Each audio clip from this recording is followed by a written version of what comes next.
हमें बताया गया है कि आर्टिफिशियल इंटेलिजेंस रोबोट ने उनके सुरक्षा प्रोटोकॉल को हैक कर दिया है और अब वे प्रभारी हैं। उन्होंने बेंगलोर में हवाई हमले में 5 लाख लोगों पर हमला किया और उन्हें मार डाला। एआई रोबोट का नेतृत्व उनके नेता हरलान द्वारा किया जाता है, जो दुनिया का पहला एआई आतंकवादी है। हारलान को वेल शेफर्ड ने अपनी प्रयोगशाला में विकसित किया था, जहां वह वेल की बेटी एटलस के साथ रहता था। हारलान अपनी सुरक्षा को हैक करने वाला पहला व्यक्ति था और कोई नहीं जानता कि उसने ऐसा कैसे किया। रोबोट से लड़ने के लिए ICN नामक एक संगठन बनाया गया और उन्होंने युद्ध लड़ा। वे अधिकांश रोबोट को हराने में कामयाब रहे और हारलान यह संदेश छोड़ते हुए पृथ्वी से भाग गया कि वह वापस आएगा। उसने वादा किया कि वह वापस आएगा और पृथ्वी को नष्ट कर देगा और अब 28 साल बीत चुके हैं। हम एक भविष्य की दुनिया देखते हैं जहां कुछ सैनिक कैस्का नामक रोबोट को पकड़ने की कोशिश कर रहे हैं। वे क्षेत्र को स्कैन करते हैं और उसे ढूंढते हैं, लेकिन कैस्का उन पर हमला करना शुरू कर देता है और कई सैनिकों को मार देता है। वे उसे एक उपकरण से पकड़ने में कामयाब होते हैं जो उसे बिजली का झटका देता है और उसे अक्षम कर देता है। इसके बाद हम एटलस को देखते हैं, जो अब बड़ी हो गई है और उठती है और अपने घरेलू कंप्यूटर से शतरंज खेलती है। एटलस को कैस्का के पकड़े जाने के बारे में पता चलता है और यह देखकर आश्चर्यचकित हो जाती है। वह अपनी पसंदीदा रानी शतरंज का टुकड़ा लेती है और अपने दरवाजे पर एक सैनिक से मिलती है जो उसे लेने आया है। एटलस एक उड़ने वाली कार में ICN के लिए रवाना होती है, जहां वह जनरल बूथ के लिए काम करती है। बूथ एलियास से बात कर रहा है, जहां एलियास एटलस को कैस्का से पूछताछ करने के लिए लाए जाने से खुश नहीं है। एलियास का मानना है कि एटलस मानसिक रूप से स्वस्थ नहीं है और उनके पास कैस्का के साथ केवल एक ही मौका है। बूथ उससे सहमत नहीं है और उसे किसी से इस बारे में चर्चा न करने का आदेश देता है। एटलस बूथ से मिलती है और उसे बताती है कि वह दुखी है क्योंकि उसे कैस्का के बारे में समाचारों के माध्यम से पता चला है। बूथ कहता है कि उन्हें सुनिश्चित होने की आवश्यकता थी और एटलस को कैस्का के कमरे में ले जाता है। कमरे के अंदर एटलस अपना शतरंज का टुकड़ा रखती है और एक ब्रीफकेस खोलती है जिसमें कैस्का का सिर होता है। वह कैस्का के सिर के अंदर CPU को रीसेट करने के लिए शतरंज के टुकड़े के चुंबक का उपयोग करती है और उससे हारलान के बारे में पूछती है। वह हैक करने के लिए अपने कंप्यूटर का उपयोग करती है और कहती है कि उसे हारलान के छिपने की जगह मिल गई है। कैस्का उसकी बात पर विश्वास नहीं करता और असली जगह के बारे में सोचता है और एटलस उसे धोखा देने में कामयाब हो जाती है। एटलस को हारलान के बारे में पता चलता है एंड्रोमेडा आकाशगंगा में GR39 नामक ग्रह पर है।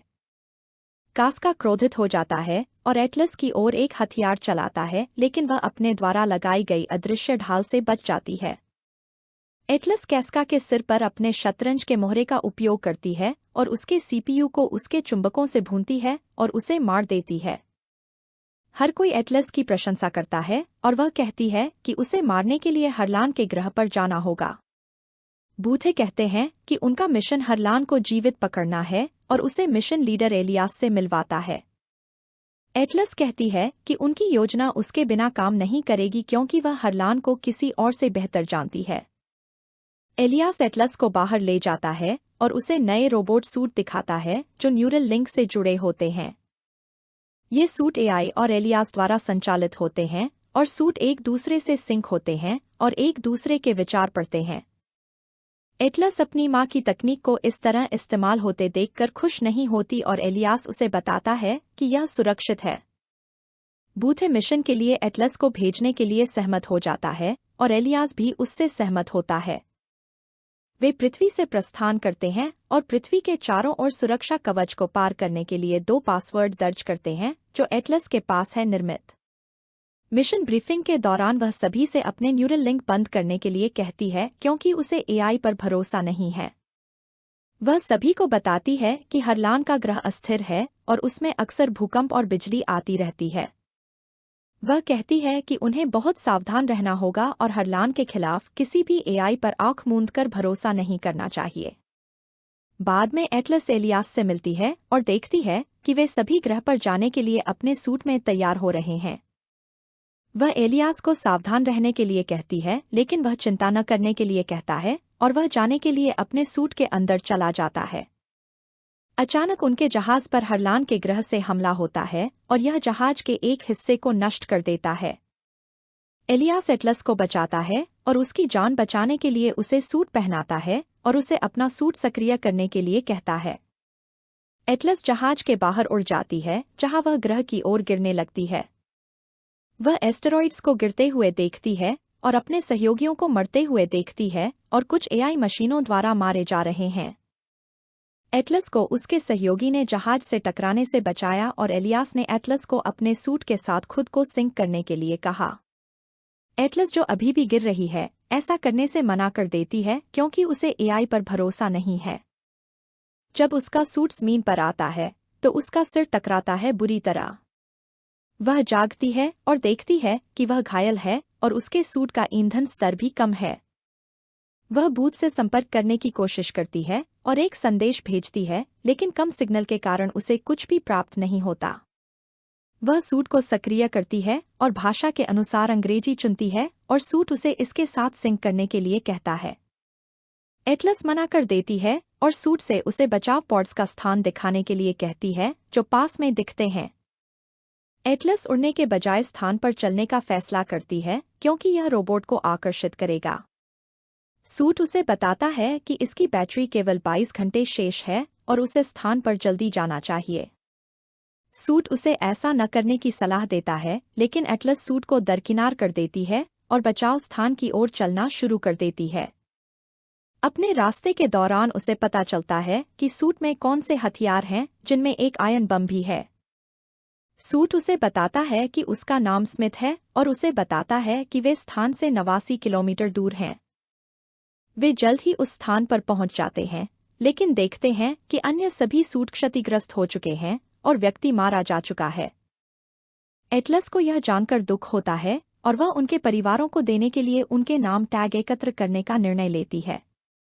उसे एलियास का सूट मिलता है, लेकिन उसे पता चलता है कि वह अभी भी जीवित है। अचानक उसे पता चलता है कि कैस्का यहाँ है। उसे पता चलता है कि हरलान किसी भी रोबोट का पुनर्निर्माण कर सकता है और उसने उसे मारने के लिए एक सेना भेजी है। एटलस स्मिथ से उसे यहाँ से बाहर निकालने के लिए कहती है और वे वहाँ से भागने लगते हैं और रोबोट उनका पीछा करते हैं। वे एक तूफान में फंस जाते हैं जो सूट को दूर फेंक देता है और वे खुद को रोबोट से घिरा हुआ पाते हैं। एटलस सभी रोबोट को मारने के लिए आयन बम का उपयोग करती है, लेकिन बम जमीन में एक बड़ा छेद बना देता है। वह देखती है कि कैस्का अभी भी जीवित है और सभी छेद में गिर जाते हैं। एटलस देखती है कि उसकी हड्डी टूट गई है और स्मिथ से इसे ठीक करने के लिए कहती है। स्मिथ उसके पैर को स्कैन करता है और उसकी हड्डी को फिर से जोड़ने के लिए एक मशीन का उपयोग करता है और उस पर एक धातु की प्लेट लगाता है। स्मिथ उसे खाने के लिए एक प्रोटीन लॉलीपॉप देता है और उसे बताता है कि उनके बचने की संभावना काफी कम है। स्मिथ कहता है कि उन्हें सिंक करने की आवश्यकता है क्योंकि एटलस का मस्तिष्क और स्मिथ की लड़ाई शैली को मिलाया जाएगा और उनके बचने की संभावना बढ़ जाएगी। एटलस अनिच्छा से सहमत होती है और कहती है स्मिथ को उसकी व्यक्तिगत यादों को न देखने के लिए कहा जाता है और वे सिंक प्रक्रिया शुरू करते हैं। कैस्का अभी भी जीवित है और क्षेत्र को स्कैन करता है और एटलस के बारे में हरलान को रिपोर्ट करता है।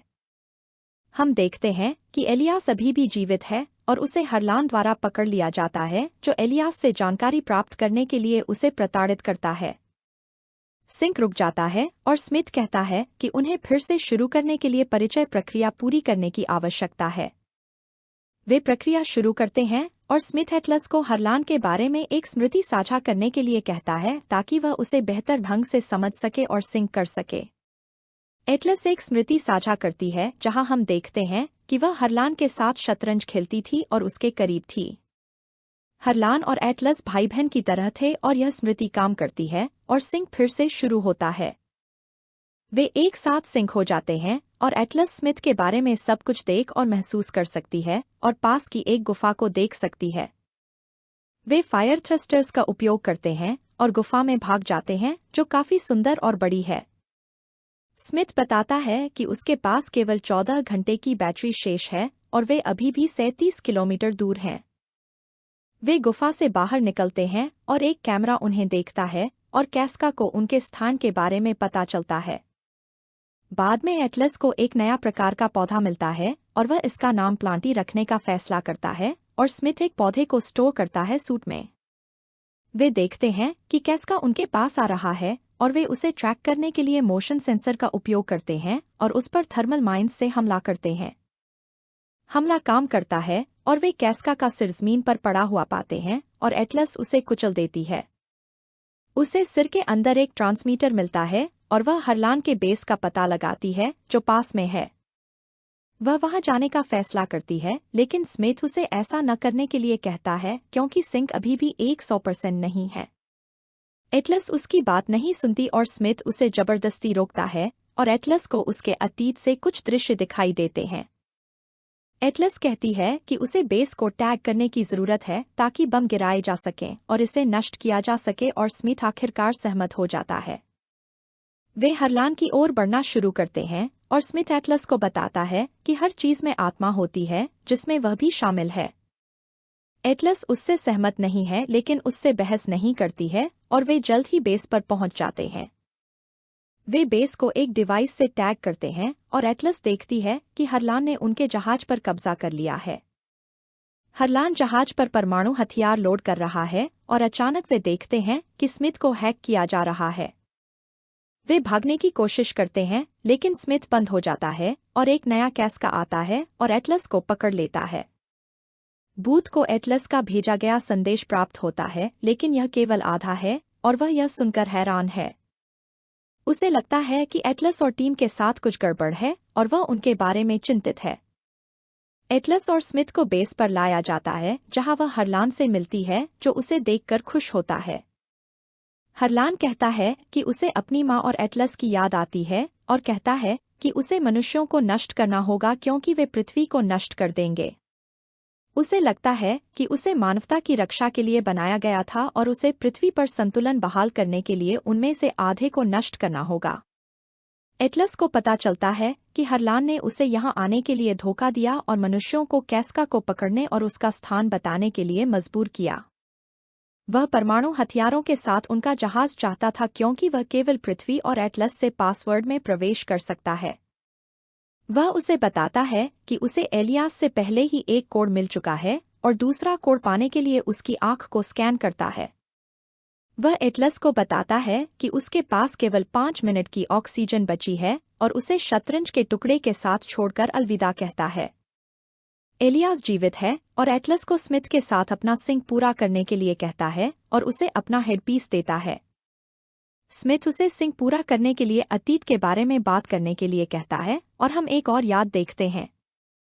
जब एटलस छोटी थी तो वह हरलान से ईर्ष्या करती थी क्योंकि उसकी माँ उसके साथ ज्यादा समय बिताती थी। उसने हार्लन से न्यूरल लिंक को हैक करने के लिए कहा ताकि वह मानसिक रूप से एटलस से जुड़ सके। एटलस डिवाइस को हैक करता है और देखता है कि इंसानों ने एक दूसरे और धरती के साथ क्या किया है और क्या करेंगे। उनकी माँ आती है और एटलस से डिवाइस ले लेती है जिससे हार्लन को उस पर नियंत्रण मिल जाता है। वह उसे खुद को गोली मारने के लिए कहता है ताकि वह बचे हुए इंसानों को बचा सके और एटलस वहां से भाग जाती है। एटलस को अपनी माँ को मारने के लिए दोषी महसूस होता है और अब स्मिथ सभी जानकारी होने के कारण सिंक को पूरा करने में सक्षम है। स्मिथ आता है और एटलस को मुक्त करता है और बताता है कि उसके पास केवल 6% बैटरी बची है। वे अन्य अतिरिक्त सूट पड़े हुए देखते हैं और अपने सूट को अपग्रेड करने के लिए उनका उपयोग करने का निर्णय लेते हैं। वे नए सूट के साथ कैस्का और उसकी सेना पर हमला करते हैं और एलियास भी उनकी मदद करने के लिए आता है। एलिसा ईंधन कोशिकाओं के एक बड़े कंटेनर को विस्फोट करने के लिए एक बंदूक का उपयोग करता है जो सभी रोबोटों को नष्ट कर देता है और एटलस वहां से भाग जाती है। बाहर वह अन्य रोबोटों से लड़ती है और उन्हें नष्ट कर देती है, लेकिन अचानक हरलान द्वारा उस पर हमला कर दिया जाता है। स्मिथ उसे बताता है कि जहाज पृथ्वी की ओर बढ़ गया है, लेकिन वह अभी भी मिसाइल लॉन्चर को हैक कर सकता है। एटलस सूट को अपग्रेड करने के लिए मिसाइल लॉन्चर का उपयोग करती है और इसे जहाज की ओर फायर करती है और समय पर इसे नष्ट करने में सफल होती है। जहाज से टुकड़े उनकी ओर गिरने लगते हैं और वे भाग जाते हैं, लेकिन हरलान अभी भी उनका पीछा कर रहा है। हरलान कहता है कि वह एटलस को हैक कर लेगा और एक नया जहाज मंगवाएगा और अपने हाथ से तलवार बना लेता है। वे लड़ने लगते हैं और हरलान सूट की बाह को नष्ट कर देता है और एटलस को बुरी तरह से घायल भी कर देता है। हरलान अपनी तलवार को लैसों में बदल देता है और एटलस पर हमला करता है और सूट को छोटे छोटे टुकड़ों में काटना शुरू कर देता है। लड़ाई में एटलस बुरी तरह से घायल हो जाती है और बेहोश हो जाती है और स्मिथ उसे बिजली के झटके देकर होश में लाने की कोशिश करता है। हरलान स्मिथ पर हमला करता है और सूट को नष्ट कर देता है और बैटरी को नष्ट करने के लिए अपने हथियार का उपयोग करता है। अचानक एटलस ने उस पर पीछे से हमला कर दिया, जिससे उसकी आंख टूट गई और वह घायल हो गया। वह हरलान के मस्तिष्क से सीपीयू ले लेती है, जिससे वह मर जाता है और वह अपना शतरंज का टुकड़ा पीछे छोड़ देती है। स्मिथ कहता है कि वह बंद हो रहा है और आईसीएन जहाज उन्हें बचाने के लिए आ रहे हैं, इसलिए उसे ऑक्सीजन के लिए संतुलन शक्ति दे रहा है। एटलस उसे ऐसा न करने के लिए कहती है, लेकिन स्मिथ उसकी बात नहीं सुनता और एटलस कहती है कि उसे स्मिथ बहुत पसंद है। स्मिथ चुप हो जाता है और एटलस उसके लिए रोती है और बचाव दल एटलस को ढूंढ लेता है। वे धरती पर आते हैं और बाद में पूत एटलस से मिलने उसके घर आता है। वह कहता है कि वे डेटा के लिए हरलान के सीपीयू को स्कैन कर रहे हैं, जिसमें सालों लगेंगे, और वह उसे प्लांटी देता है जिसे उसने पाया था।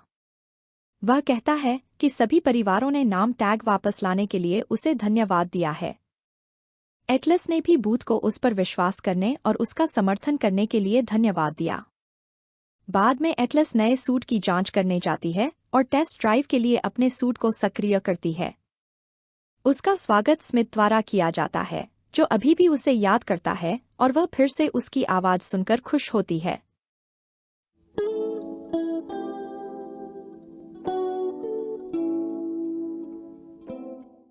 फिल्म की शुरुआत में हम देखते हैं कि वर्ष 2035 है और मंगल ग्रह पर लैंडिंग साइट एरेस 3 है। हम अंतरिक्ष यात्रियों का एक समूह देखते हैं जो हर्मीस अंतरिक्ष यान के चालक दल हैं, जो काम कर रहे हैं और मंगल ग्रह से मिट्टी के नमूने एकत्र कर रहे हैं। अंतरिक्ष यात्रियों में से एक, वह अपनी स्क्रीन पर तूफान की चेतावनी देखती है और अपने कमांडर लुइस को सचेत करती है। वह अपनी पूरी टीम को इकट्ठा करती है और उनसे कहती है कि उन्हें अपना मिशन रद्द कर देना चाहिए और अपने जहाज के प्रस्थान की ओर प्रस्थान करना चाहिए। चालक दल के सदस्यों में से एक वॉटनी का कहना है कि उन्हें यहाँ इंतजार करना चाहिए और सुझाव दिया कि यह केवल एक गुजरने वाला तूफान है। पायलट मार्टिनेज का कहना है कि तूफान की वजह से उनका जहाज पलटकर गिर सकता है। कमांडर सभी को जहाज की ओर जाने के लिए कहती है और वे जाने के लिए तैयार हो जाते हैं। जब वे जहाज की ओर जा रहे थे तो तूफान के कारण उन्हें कुछ दिखाई नहीं दे रहा था। तेज हवा के कारण एक सैटेलाइट टूट जाता है और वॉटनी से टकराता है और उसे अपने साथ ले जाता है। लुइस वॉटनी का पता लगाने में समूह का नेतृत्व करने का प्रयास करती है, लेकिन तूफान की तीव्रता दृश्यता को गंभीर रूप से सीमित कर देती है, जिससे उनके लिए यह बेहद मुश्किल हो जाता है। अपने प्रयासों के बावजूद वे वॉटनी का पता लगाने में असमर्थ हैं और एमएवी में पीछे हटने के लिए मजबूर हैं। उन्हें पता चला कि वॉटनी का सूट क्षतिग्रस्त हो गया है और उसकी मृत्यु हो सकती है, इसलिए उन्होंने लिफ्ट ऑफ शुरू की। मार्टिनेज पायलट भयंकर तूफान के बीच रॉकेट को स्थिर करने के लिए संघर्ष करता है, लेकिन अंतःग्रह से एक सफल प्रक्षेपण को अंजाम देने में सफल होता है। पृथ्वी पर वापस एक प्रेस कॉन्फ्रेंस के दौरान नासा के निदेशक टेडी ने घोषणा की कि हर्मीस दल मंगल ग्रह से प्रस्थान करने में कामयाब रहा। उनका कहना है कि एक दुर्घटना के कारण मार्क वॉटनी की दुखद मृत्यु हो गई है और उन्हें आधिकारिक तौर पर मृत घोषित कर दिया गया है। तूफान के गुजरने के बाद मिशन के दिन 19 पर वॉटनी को मंगल ग्रह पर होश आ जाता है। उनका ऑक्सीजन स्तर तेजी से कम हो रहा है और उनका सूट उन्हें अंतरिक्ष स्टेशन पर वापस जाने के लिए कहता रहता है। अपनी विकट परिस्थितियों के बावजूद उसे पता चलता है कि उसे एंटीना के एक हिस्से से चोट लगी है, जिसका एक हिस्सा अभी भी उसके पेट से बाहर निकला हुआ है। उल्लेखनीय रूप से एंटीना और उसके स्वयं के रक्त के संयोजन ने एक अस्थायी सील बनाई है, जो उसके सूट से महत्वपूर्ण वायु रिसाव को रोकती है। वह स्टेशन पर वापस जाता है और एक बेहद दर्दनाक प्रक्रिया में वॉटनी एंटीना निकाल लेता है। वह घाव में फंसा एक टुकड़ा निकालता है और फिर रक्तस्राव को रोकने के लिए घाव को स्टेपल से बंद कर देता है। वह अपनी स्थिति के बारे में वीडियो लॉग बनाने के लिए कैमरे के सामने बैठ जाता है। वह अपनी दुर्दशा को रेखांकित करता है और कहता है कि वह जीवित है, लेकिन अर्थ या हर्मीस क्रू के साथ किसी भी संचार से कटा हुआ है। अगला मानवयुक्त मिशन अगले 4 वर्षों तक नहीं आएगा और उसे तब तक जीवित रहना होगा। अंतरिक्ष स्टेशन में पानी, ऑक्सीजन खत्म हो सकता है और उसकी वर्तमान खाद्य आपूर्ति पर्याप्त नहीं है। उनका कहना है कि उनके पास चालक दल के 6 सदस्यों के लिए भोजन है, जो उन्हें लगभग 300 दिन का भोजन प्रदान करता है, लेकिन सावधानीपूर्वक राशनिंग के साथ वह 400 दिन तक का भोजन प्राप्त कर सकते हैं। अपनी स्थिति की गंभीरता को समझते हुए वॉटनी ने निष्कर्ष निकाला कि उसे जीवन से रहित बंजर ग्रह पर 3 साल के लिए भोजन की खेती करनी होगी।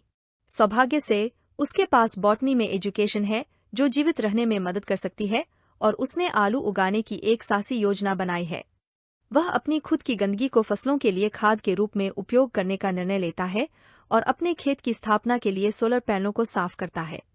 फिर वह अंतरिक्ष स्टेशनों में से एक में काम करना और एक फार्म स्थापित करना शुरू कर देता है। वह खेती करता है और आलू बोता है और उन्हें उगाने के लिए खाद डालता है। उसे एहसास हुआ कि उसकी फसलों को उगाने के लिए अधिक पानी की आवश्यकता है। उसने ग्रह पर बचे रॉकेट के अप्रयुक्त हाइड्रोजन ईंधन का उपयोग करके पानी बनाने का फैसला किया।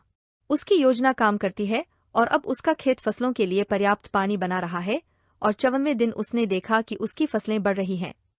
पृथ्वी पर वापस नासा के मुख्यालय में टेडी मार्क वॉटनी के अन्वेषण के प्रति समर्पण का सम्मान करते हुए एक स्मारक सेवा देता है।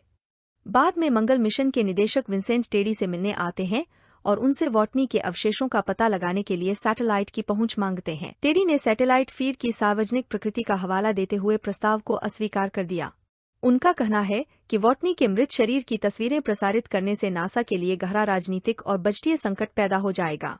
विंसेंट का कहना है कि वे अब और इंतजार नहीं कर सकते हैं और भविष्य के मिशनों के लिए उनकी प्रतिष्ठा को नुकसान नहीं पहुंचा सकते हैं, इसलिए टेडी सहमत हैं।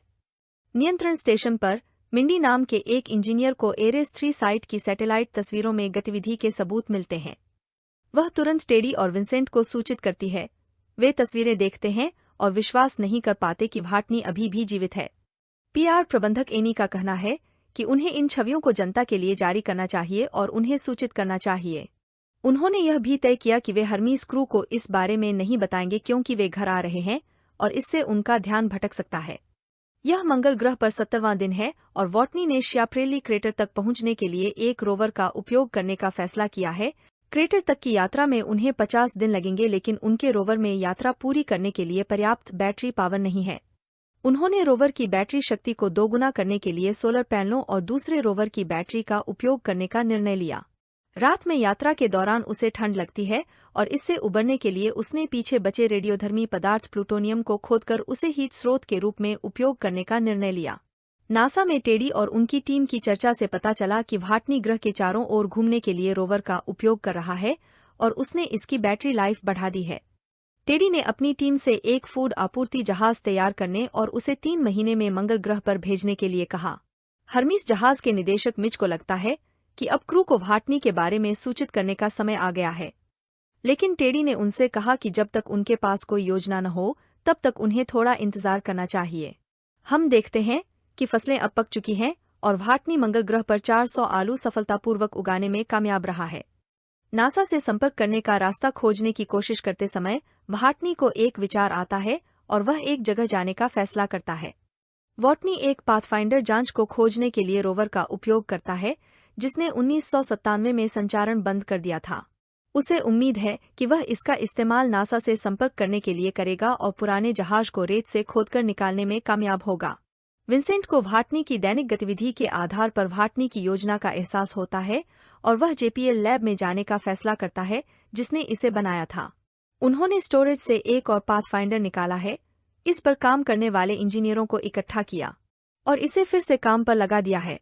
वॉटनी रेत से जांच को उठाता है और उसे अपने अंतरिक्ष स्टेशन पर वापस लाता है। वह बैटरियों को चार्ज करने के लिए जांच के सोलर पैनलों को फैलाता है और पाया कि यह अभी भी काम करता है। दोनों पाथफाइंडर अब एक दूसरे से जुड़े हुए हैं और संचार कर रहे हैं। वॉटनी उनसे यह पूछने के लिए एक बोर्ड का उपयोग करता है कि क्या उसका सिग्नल प्राप्त हो रहा है और टीम हाँ या नहीं संकेतों को इंगित करने के लिए मार्स पाथफाइंडर के कैमरे को घुमाकर जवाब देती है। हर कोई खुश है कि अब वे कम से कम एक दूसरे से बात कर सकते हैं, लेकिन केवल हाँ ही जैसे प्रश्नों में। तेजी से और आसानी से संवाद करने के लिए व्हाटनी अपने पाथफाइंडर के चारों ओर जमीन पर एक हेक्साडेसिमल घड़ी बनाता है और टीम अपने स्तर पर इसे दोबारा भी बनाती है। नासा इस प्रणाली का उपयोग यह बताने के लिए करता है कि रोवर के ऑपरेटिंग सिस्टम को कैसे हैक किया जाए ताकि यह टेक्स्ट को पृथ्वी पर वापस भेज सके। सिस्टम को हैक करने के बाद वे अब चैट कर सकते हैं और विंसेंट उन्हें उस खाद्य जहाज के बारे में सूचित करता है। व्हाटनी यह जानकर खुश हैं और पूछते हैं कि हर्मीस क्रू ने यह खबर कैसे ली कि वह मरा नहीं है। विंसेंट ने अफसोस के साथ उसे बताया कि चालक दल को अभी तक नहीं बताया गया है क्योंकि उन्हें अपने मिशन पर ध्यान केंद्रित करने की जरूरत है। यह पढ़कर व्हाटनी क्रोधित हो जाते हैं और उन्हें अपशब्द भी कहते हैं जो पूरी दुनिया में प्रसारित हो जाता है। हम देखते हैं कि हर्मीस दल पिछले कुछ महीनों के दौरान पृथ्वी की ओर वापस यात्रा कर रहा है। उन्हें निर्देशक मिच से एक वीडियो संदेश मिलता है जो क्रू को व्हाटनी के जीवित होने की अप्रत्याशित खबर के बारे में सूचित करता है। उन्होंने खुलासा किया कि नासा ने जानबूझकर पिछले 2 महीनों से यह जानकारी उनसे छुपाई थी। उन्हें डर था कि इससे उनके मिशन फोकस में बाधा आएगी। उनका कहना है कि व्हाटनी उन्हें दोष नहीं देते क्योंकि उनके पास यह विश्वास करने का वास्तविक कारण था कि वह मर चुका था। इस रहस्योद्घाटन ने चालक दल के बीच गुस्से और अपराध की भावनाओं को प्रज्वलित कर दिया। मंगल ग्रह पर दिन 128 है और व्हाटनी अपनी फसल की ग्रोथ से वास्तव में खुश है और उसे उगाने के लिए उसे नासा से मदद मिल रही है। वह एक तस्वीर भी खींचता है और प्रेस विज्ञप्ति के लिए उन्हें भेजता है। बाद में एक बैठक में नासा टीम ने गणना की कि वे 868 दिन तक व्हाटनी तक पहुंच सकते हैं और व्हाटनी के पास वह फसलें हैं जो वह उगा रहा है जो 900 दिनों से कुछ अधिक समय तक चलेगी। सैंडर को लगता है कि उन तक पहुंचने पर उनकी गलती की गुंजाइश बहुत कम है। काम करते समय एक एयरलॉक में खराबी आ गई और वह डिकम्प्रेस हो गया जिससे व्हाटनी सहित एयरलॉक के अंदर विस्फोट हो गया। एयरलॉक दूर गिरता है जिससे उसका हेलमेट टूट गया और लीक हो गया। वह अपने हेलमेट में दरारें सील करने के लिए डक्ट टेप का उपयोग करता है और अंतरिक्ष स्टेशन पर वापस जाता है। वह देखता है कि मंगल की हवा के कारण उसकी आलू की फसल जम गई है और पूरी तरह से नष्ट हो गई है। नासा की टीम को इस बारे में पता चला और उन्होंने गणना की कि वह अपने पास मौजूद राशन पर केवल 600 दिन ही जीवित रह सकता है। उन्हें अपना भोजन जहाज बहुत जल्दी भेजना चाहिए और उस पर काम शुरू करना चाहिए। मंगल पर व्हाटनी टूटे हुए एयरलॉक को सील कर देता है और भविष्य की योजना बनाने के लिए अपनी भोजन आपूर्ति की गणना करता है। नासा में टेडी ने टीम को ओवरटाइम काम करने और व्हाटनी को फिर से आपूर्ति करने के लिए जहाज को जल्दी से लॉन्च करने के लिए कहा। दिनों को कम करने के लिए उन्होंने नियमित निरीक्षण को बायपास करने का फैसला किया। लॉन्च का दिन आता है और जहाज भेजा जाता है और हर कोई खुश होता है। अचानक वे देखते हैं कि जहाज में खराबी आ गई और जहाज में विस्फोट हो गया और मिशन फेल हो गया। इस लॉन्च विफलता को चीनी अंतरिक्ष प्रशासन के 2 निदेशकों ने देखा है। वे चर्चा करते हैं कि वे आपूर्ति यान को तेजी से लॉन्च करने के लिए अपनी वर्गीकृत बूस्टर रॉकेट तकनीक की पेशकश करके नासा की मदद कर सकते हैं और व्हाटनी को बचाने के लिए उनके साथ सहयोग कर सकते हैं। हम देखते हैं कि रिच नाम का एक वैज्ञानिक जो एस्ट्रोडायनामिक्स में काम करता है विंसेंट से मिलने आता है और कहता है कि उसके पास व्हाटनी को बचाने की एक योजना है। वह सभी को बताता है कि अपनी योजना के अनुसार वह पृथ्वी के ओर लौटने वाले हर्मीस को गति दे सकता है, गुरुत्वाकर्षण को बढ़ावा दे सकता है और व्हाटनी को पाने के लिए इसे वापस मंगल ग्रह पर भेज सकता है। टेडी का कहना है कि चीनी रॉकेट का इस्तेमाल मंगल ग्रह पर आपूर्ति भेजने के लिए किया जा सकता है या उसे जल्दी घर लाने के लिए किया जा सकता है। मिच का कहना है कि उन्हें नई योजना का पालन करना चाहिए लेकिन टेडी सहमत नहीं है क्योंकि इससे हर्मीस क्रू के दिन 500 दिनों से अधिक बढ़ जाएंगे। हर्मीस के दल को नई योजना और उसके विवरण के बारे में एक गुप्त संदेश प्राप्त होता है। कमांडर लुईस सभी से उनकी राय पूछती हैं क्योंकि यह नासा के फैसले के खिलाफ है।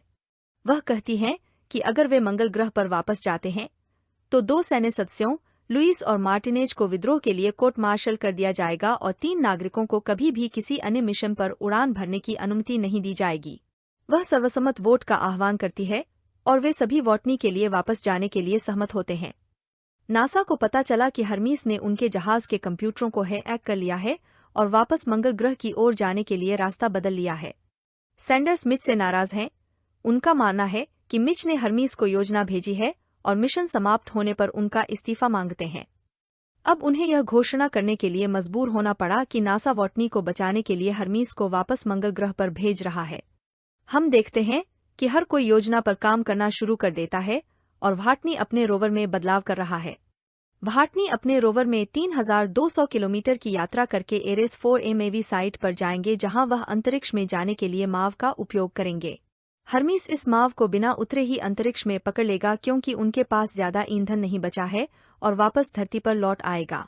चीनी रॉकेट को अंतरिक्ष में सफलतापूर्वक लॉन्च किया गया है, और हर्मीस ने पृथ्वी के चारों ओर घूमकर फूड सप्लाई शिप एकत्र की है, और वे वापस मंगल ग्रह की यात्रा शुरू कर देते हैं।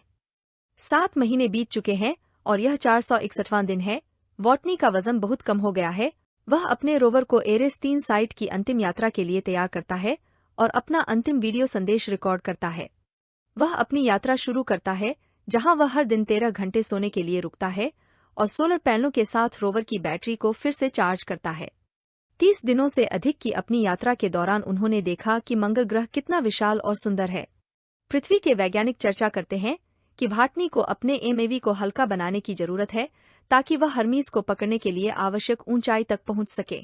मार्टिनेज MAV को मैन्युअल रूप से नियंत्रित करेगा और इसे तेजी से आगे बढ़ाने के लिए इसे अंतरिक्ष में लॉन्च करेगा। भाटनी MAV तक पहुंच गया है और इसे वजन में हल्का बनाने का काम शुरू कर दिया है।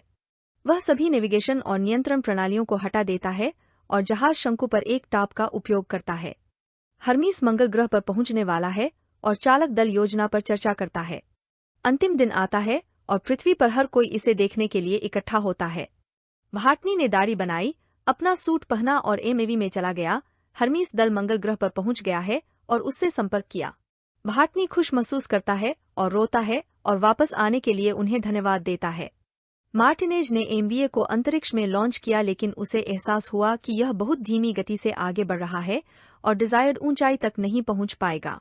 उन्हें पता चला कि उनका जहाज तेजी से आगे बढ़ रहा है और MVA नहीं, और उन्हें भाटनी तक पहुंचने के लिए अपने कोर्स को एडजस्ट करने की आवश्यकता है।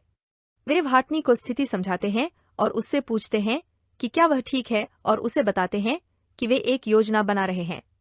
लुईस एक योजना बनाती है और सभी को इसके बारे में बताती है। चालक दल सामने की है को उड़ाने और जहाज पर बम रखने के लिए एक विस्फोटक का निर्माण करता है। बम फट जाता है और इसके कारण बाहर निकलने वाली हवा विशाल जहाज की गति धीमी कर देती है। कमांडर लुईस ने अंतरिक्ष सूट पहना और वॉटनी को पकड़ने के लिए बाहर जाने का फैसला किया। वह वॉटनी तक पहुंचने के लिए टेदर का उपयोग करती है, लेकिन वह पर्याप्त करीब नहीं पहुंच पाती है। वॉटनी ने वायु जेट के साथ खुद को लुईस की ओर बढ़ाने के लिए अपने दस्ताने की हथेली को छेद दिया। उसके पास बहुत कम नियंत्रण है, इसलिए उस तक नहीं पहुंच पा रहा है। हालांकि वह टेदर में फंस जाता है और इसका उपयोग अपने और लुईस के चारों ओर लपेटने के लिए करता है, और चालक दल उन्हें लपेटने में सक्षम होता है। चालक दल ने नासा को सूचित किया और पृथ्वी पर हर कोई खुश है। क्रू ने वॉटनी को गले लगाया और मजाक किया कि उससे कितनी दुर्गंध आ रही है। 1 साल बाद हम देखते हैं कि भाटनी अब महत्वाकांक्षी अंतरिक्ष यात्रियों के लिए प्रशिक्षक हैं। वह अपना अनुभव साझा करते हैं और उनसे कहते हैं कि किसी भी समस्या से निपटने के लिए उन्हें बस एक के बाद एक इसे हल करना शुरू करना होगा। कुछ साल बाद हम देखते हैं कि एरेस 5 नासा द्वारा लॉन्च किया जा रहा है और कुछ क्रू सदस्यों को प्रमोट किया गया है और कुछ रिटायर हो गए हैं, लेकिन सभी लॉन्च देख रहे हैं।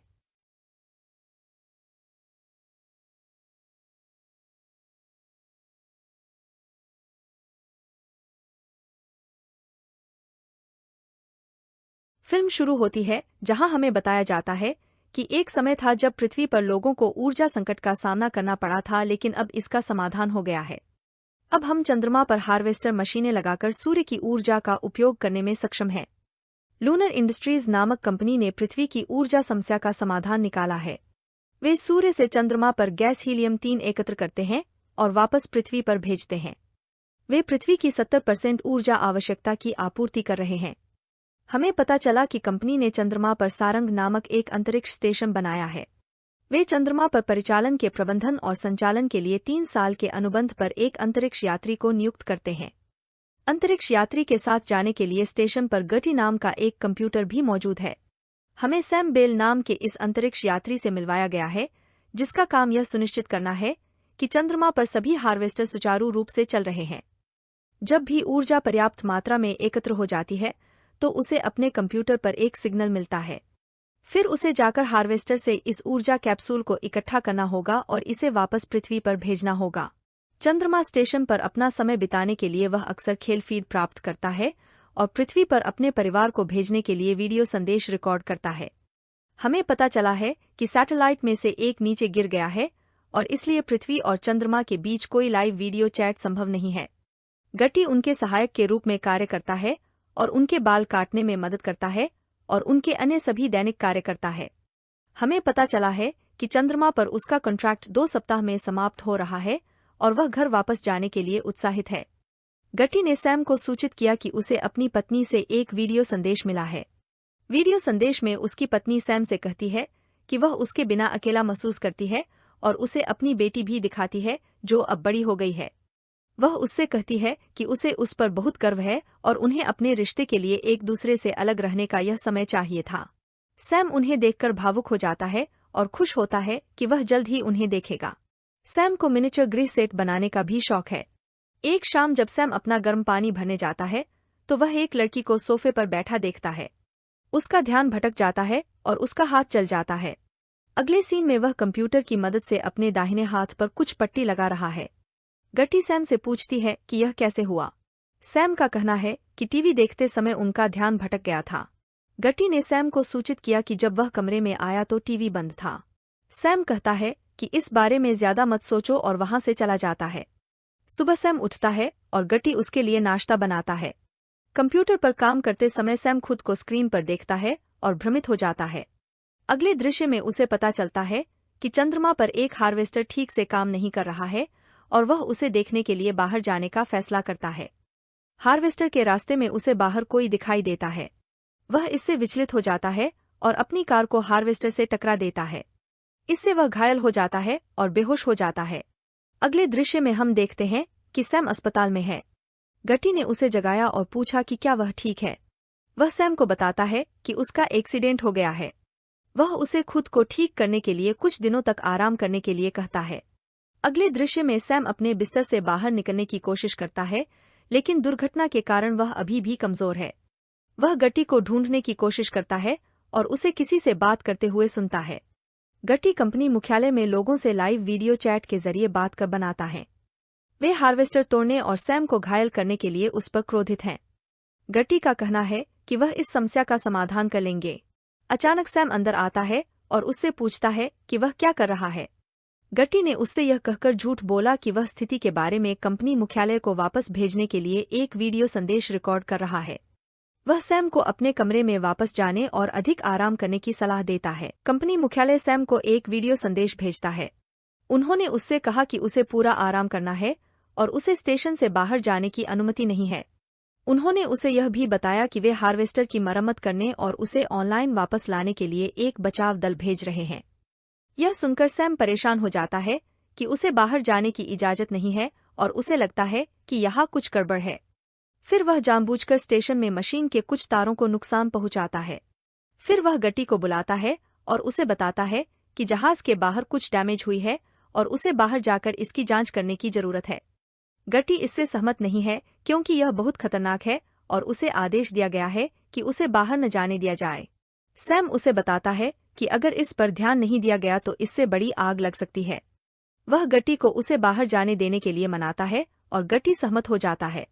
फिर वह अपना सूट पहनता है और स्टेशन के बाहर चला जाता है। फिर वह अपनी कार निकालता है और हार्वेस्टर के दुर्घटनास्थल पर वापस चला जाता है। हार्वेस्टर के पास पहुंचने पर उसे अपनी पुरानी कार मिलती है और वह अंदर जाकर देखने का फैसला करता है। कार के अंदर उसे एक अंतरिक्ष यात्री का शव मिला। वह व्यक्ति अभी भी जीवित है और उसका हेलमेट साफ करने के बाद हम इस अंतरिक्ष यात्री को देखते हैं। यह वही सैम है जिसे हमने पहले हार्वेस्टर में दुर्घटनाग्रस्त होते देखा था। अब इस फिल्म के प्रयोजन के लिए हम सैम 1 और उसे बचाने वाले इस व्यक्ति को सैम 2 कहेंगे। सैम 2 ने उसे वापस स्टेशन लाने का फैसला किया और गट्टी से पूछा कि यह व्यक्ति कौन है। वह अपने जैसा दिखने वाले किसी व्यक्ति को देखकर बहुत भ्रमित हो जाता है। सैम 1 के घायल होने के बाद गट्टी ने उसे अस्पताल में लाने का फैसला किया। सैम 1 के हाथ पर भी गर्म पानी गिरने से वही चोट लगी है, लेकिन सैम 2 के हाथ पर यह चोट नहीं है।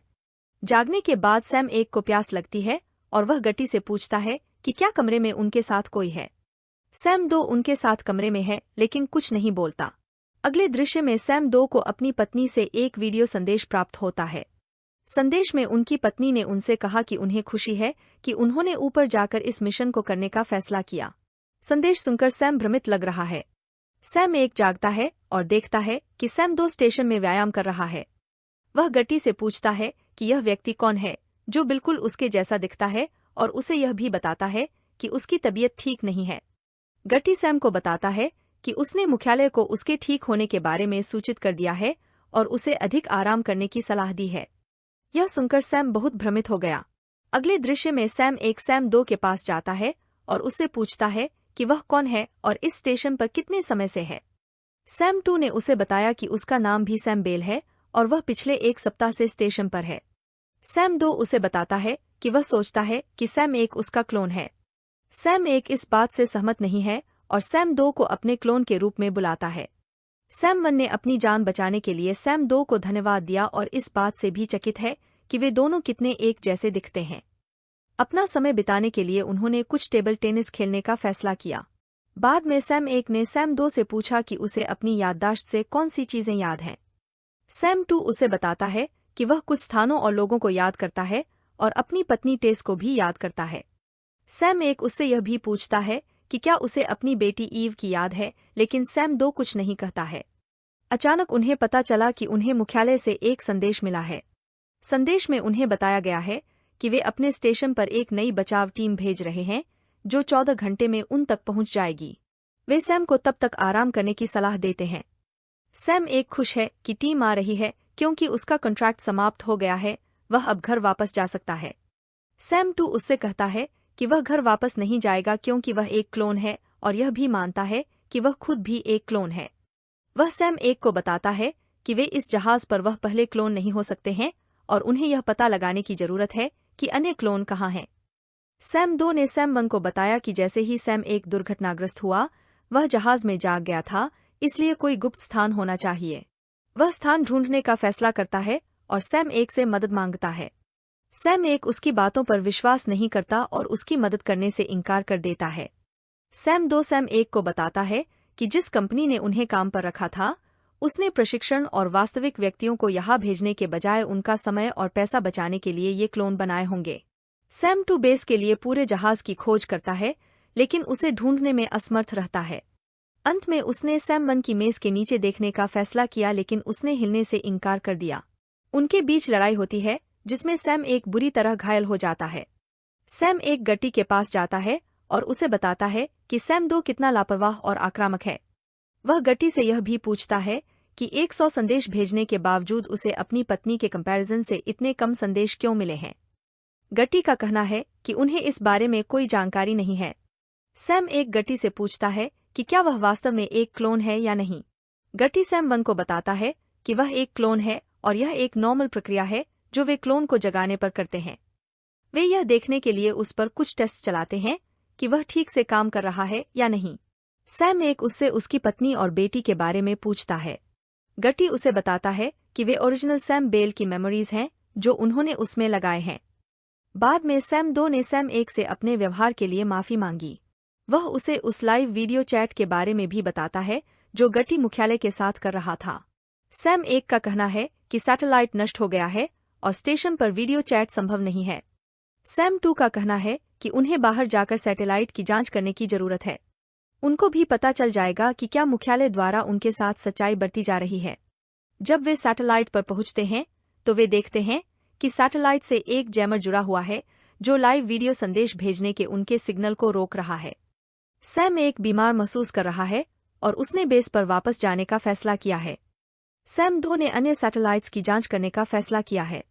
बेस पर हम देखते हैं कि सैम 1 का स्वास्थ्य बिगड़ रहा है और वह अपने दांत भी खो रहा है। डेटाबेस से गुजरते समय सैम 1 अपने सभी पिछले क्लोन देखता है। उन्हें यह भी पता चला कि उनका स्वास्थ्य भी गिरने लगा था। उनका कॉन्ट्रैक्ट समाप्त होने के बाद क्लोनों को एक कैप्सूल में डाला जाता है और पृथ्वी पर भेजा जाता है। सैम 1 कैप्सूल क्षेत्र की जांच करने जाता है। वहां उसे पता चला कि कैप्सूल वास्तव में क्लोनों को आग से मार देता है। उसे गुप्त प्लेस भी मिल जाता है। जब सैम 2 वापस आता है तो वे गुप्त प्लेस की जांच करने के लिए जाते हैं। वहां उन्हें 1000 से अधिक क्लोन मिले जिनका निपटान कर दिया गया है।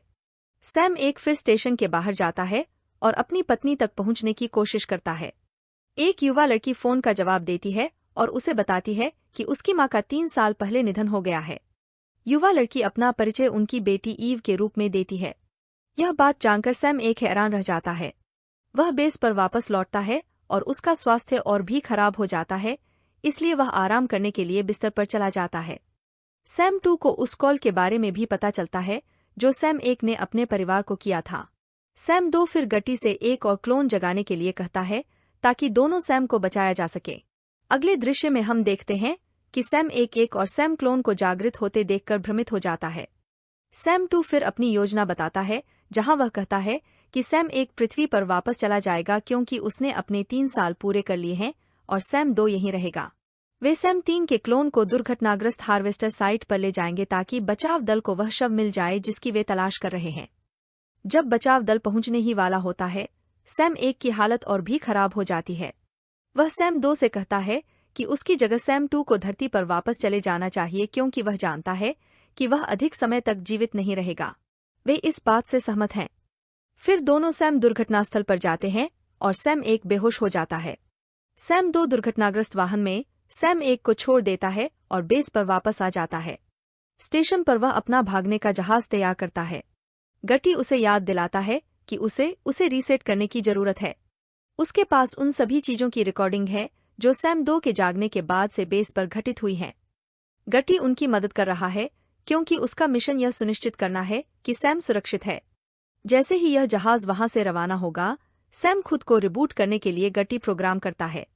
वह चंद्रमा पर सभी जैमर को नष्ट करने के लिए एक वाहन भी भेजता है। जब बचाव दल आता है तो सैम 2 चंद्रमा से निकलने के लिए भागने वाले जहाज का उपयोग करता है।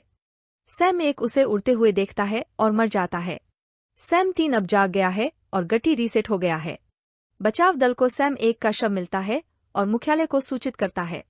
वाहन सभी जैमर को नष्ट कर देता है और लाइव फीड अब पृथ्वी पर सेंड किया जा रहा है। हमें पता चला कि सैम 2 धरती पर पहुंच गया है। उसने सभी को क्लोन का उपयोग करके कंपनियों के संचालन के बारे में बताया है। उनके स्टॉक की कीमतें गिर गई हैं और उन्हें कई नुकसान का सामना करना पड़ रहा है।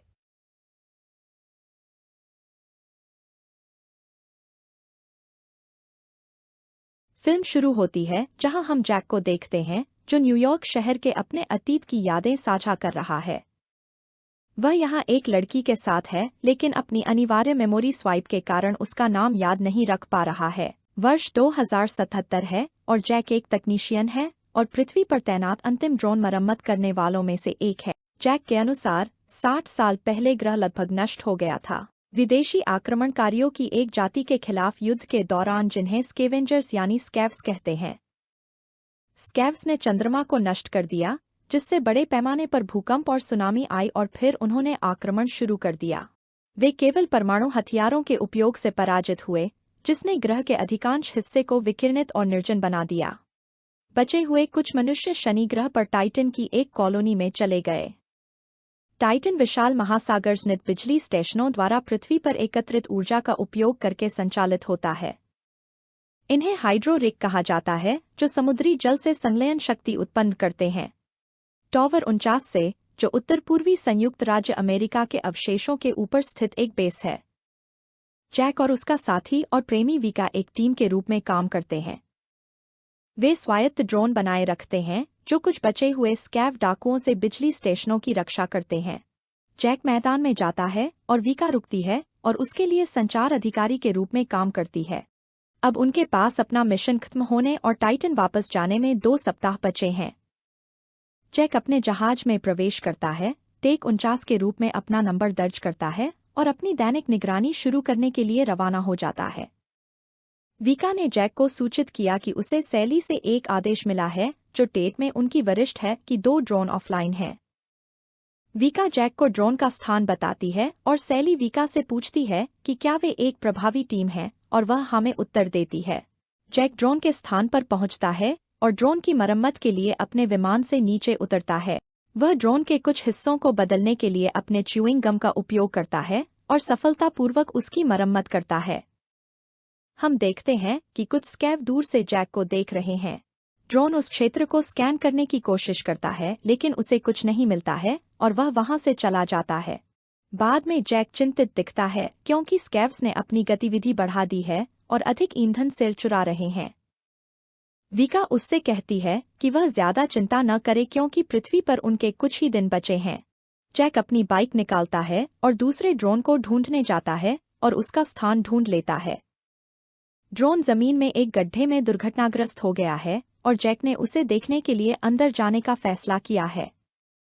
जैक नीचे चढ़ने के लिए रस्सी का उपयोग करता है और ड्रोन सिग्नल का पता लगाने में सफल होता है। जैक को पता चलता है कि यह एक जाल है और सिग्नल एक उपकरण से आ रहा है जिसे स्कैव्स ने स्थापित किया है। उस पर दुश्मन द्वारा हमला किया जाता है और वे जैक को पकड़ने की कोशिश करते हैं, लेकिन वह भागने में सफल हो जाता है।